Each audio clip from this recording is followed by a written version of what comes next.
Fraud ஃபேமிலியோட கடைசி video இதுதான். ஃப்ரெண்ட்ஸ் எல்லாருமே கேட்டாங்க, உன்னை நீயே கேவலப்படுத்திக்கிற, நீயே அதை வெளியே சொல்கிற அப்படின்னாங்க. ஒரு பொண்ணை ரேப் பண்ணிட்டாங்க. ரேப் பண்ணதுனால இல்லைம்மா நீ வெளியே சொல்லாத, அது உனக்கு அசிங்கம், அது ஒரு கேவலம் அப்படின்னு சொன்னால் ரேப் பண்ணவங்களுக்கு யார் தண்டனை வாங்கி கொடுக்குறது? வெளியே சொன்னால் தான் அவனுக்கு தண்டனை கிடைக்கும். வெளியே சொல்கிறது கேவலம் அப்படின்னு நினச்சிட்டு நீங்கள் உட்காந்திங்கன்னா அது வெளியே சொல்லணும். வெளியே சொன்னால் தான் அடுத்து யாரும் அந்த தப்பை பண்ண மாட்டாங்க. எங்கள் அம்மா இப்பயும் சொல்லுவாங்க, டெய்லி காசு கொடுத்துட்டு நீ எங்கேயாச்சும் போ, காலேஜ் பக்கம் போய் நில்லு, யாராச்சும் ஒரு பொண்ணை லவ் பண்ணிட்டு வா அப்படின்லாம் சொல்லுவாங்க. லவ் பண்ணுற அளவுக்கு நமக்கு பேச்சு திறமை இல்லை. ஏன்னா நான் பேசுகிறதே கஷ்டம். ஒரு பொண்ணை உஷார் பண்ணுற அளவுக்கு நமக்கு பேச்சு திறமை இல்லை. எங்கள் அம்மா மென்டலி டிஸ்டர்ப் ஆகிட்டாங்க. அதனால் எங்கள் அம்மாவோட ஆசைக்கு எல்லாத்துக்கும் சரி தான் சொல்லி ஆகணும், வேறு வழி இல்லை. நான் மீடியாவில் இருக்கேன். மீடியாக்காரனோட முக்கியமான வேலைன்னா ஒரு தப்பு எங்கே நடக்குதோ அதை நம்ம தெரிவிக்கணும் மக்கள்கிட்ட. அப்போ தான் மக்கள் உஷாராக இருப்பாங்க. ஸோ ஒரு ஃபேமிலியாக சேர்ந்துட்டு கல்யாணம் பண்ணி வைக்கிறேன், என் பொண்ணை லவ் பண்ணேன், என் பொண்ணை கூட்டிகிட்டு ஊரோட்டே ஓடிடு, இந்த மாதிரிலாம் ஆசை காட்டி கடைசியில் என்னை யாரும் தெரிலன்ட்டாங்க. ஸோ இப்படியும் இந்த குடும்பமாக சேர்ந்து ஏமாத்துறவங்க இருக்காங்க. அதை நான் உங்கள்கிட்ட சொல்லணும், அதுக்காக தான் இந்த வீடியோ. மற்றபடி அந்த பொண்ணை பழி வாங்கணும் அப்படின்லாம் எந்த ஒரு எண்ணமும் இல்லை. அப்படி பழி வாங்கணும் அப்படின்னு நான் நினச்சேன்னா அந்த பொண்ணோட பேர், அவங்க அம்மா பேர், அவங்க அப்பா பேர், அவங்க அண்ணன் பேர், அந்த பொண்ணோட ஃபோட்டோ, அந்த பொண்ணோட ஆதார் கார்டு எல்லாத்தையும் போட்டு இந்த பொண்ணு தான் என்னை ஏமாத்துச்சு அப்படின்னு சொல்கிறதுக்கு எனக்கு ஒரு செகண்ட் ஆகாது. அது எனக்கு அவசியம் இல்லை. அவங்க பண்ணதுக்கு கண்டிப்பாக அவங்க வணங்குற அல்லாவே அவங்களுக்கு தண்டனை கொடுப்பாரு. ஏமாத்துறவங்க முன்னேற மாட்டாங்க. ஒன்று அதே லெவலில் இருப்பாங்க, இல்லை அதோட கீழே தான் போவாங்க. ஒருவேளை அந்த பொண்ணோட ஃபோட்டோலாம் போட்டு நான் பழி வாங்கன்னு நினச்சேன்னா என்ன சகாவை வச்சுப்பாங்க, இவனால தான் நாங்கள் முன்னேறல, இல்லைன்னா நாங்கள் அம்பானியாக இருப்போம் அப்படின்லாம் சொல்லுவாங்க. அதாவது இவங்க அடுத்த லெவல் போகாமல் இருக்கிறதுக்கு என்ன காரணம் சொல்லுவாங்க. அப்பேற்பட்ட ஃபேமிலி அவங்க. ஸோ நான் இப்பயும் சொல்கிறேன், யாருன்னே தெரியாமல் இருக்கிறது தான் அந்த பொண்ணுக்கு சேஃபு. அந்த பொண்ணே நான் தான் அந்த பொண்ணு அப்படின்னு சொல்கிற வரைக்கும் அவங்க யாருக்குமே தெரியாது. ஒருவேளை அந்த பொண்ணே சொன்னாலும் நான் இந்த பொண்ணு இல்லை அப்படின்னு தான் சொல்லுவேன்.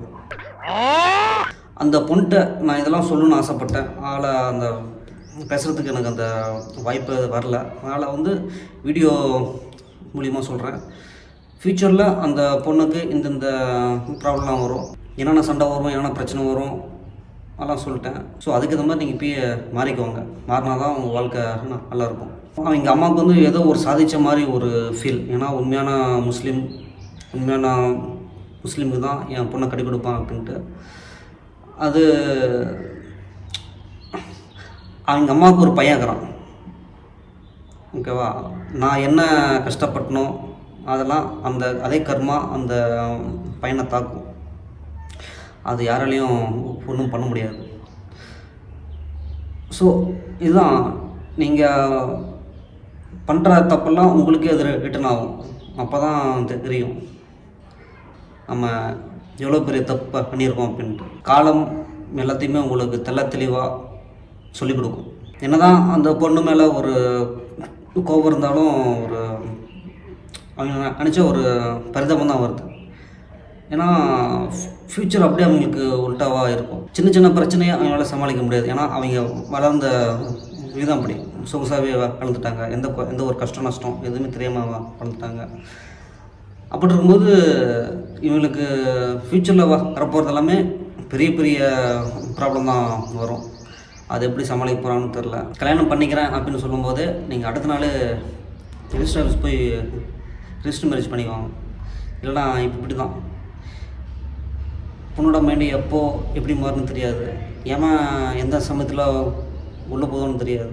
இந்த ஃப்ராடு ஃபேமிலியோட வீடியோ நான் ஏன் போட்டேன்னா, நான் எனக்குள்ளே இருக்கிற அந்த வேதனைகள் யார்ட்டாச்சும் சொல்லணுங்கிற ஒரு ஆர்வம்.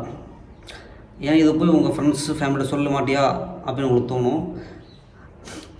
ஆல்ரெடி என்ன சொல்லிட்டாங்க, ஃப்ரெண்டும் சரி ஃபேமிலியும் சரி, அந்த பொண்ணு நம்பாத, அவனை எப்போன்னு கழட்டி விடுவா அப்படின்னு எல்லாருமே சொன்னாங்க. நான் தான் நம்பலை. ஸோ மீண்டும் போய் அவங்ககிட்டயே என்னை ஏமாற்றிட்டாங்க அப்படின்னு சொன்னால் நம்மளே யாரும் சரிமா திட்டுவாங்க. அதனால் ஃபேமிலி ஃப்ரெண்ட்ஸ்ட்டு யாருக்குமே சொல்ல, அதனால தான் சோஷியல் மீடியாவில் சொல்கிறேன். இந்த சம்பவம்லாம் நான் வெளியே சொல்ல எனக்குள்ள ஒரு ஆறுதல், உள்ளுக்குள்ள இருந்த எல்லா ஃபீலிங்ஸு சோகத்தையும் நான் உங்கள்கிட்ட ஷேர் பண்ணுறேன். அதனால் வந்து எனக்கு ஒரு ரிலீஃப். அண்ட் தென் வாவ், இப்போ தான் எனக்கு ஒரு மைண்ட் ஃப்ரீயாக ஒரு நல்லா இருக்குது.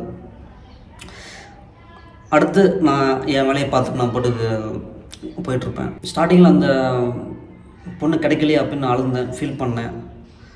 ஆனால் இந்த வீடியோ சொல்லும்போது தான் ஒரு எல்லா விஷயமும் எனக்கு புரியுது.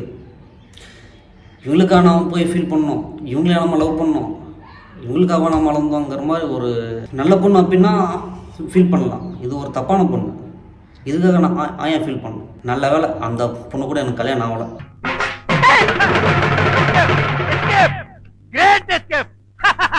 ஒன்று, எனக்குள்ள இருக்கிற அந்த கஷ்டத்தை உங்கள்கிட்ட சொல்கிறது.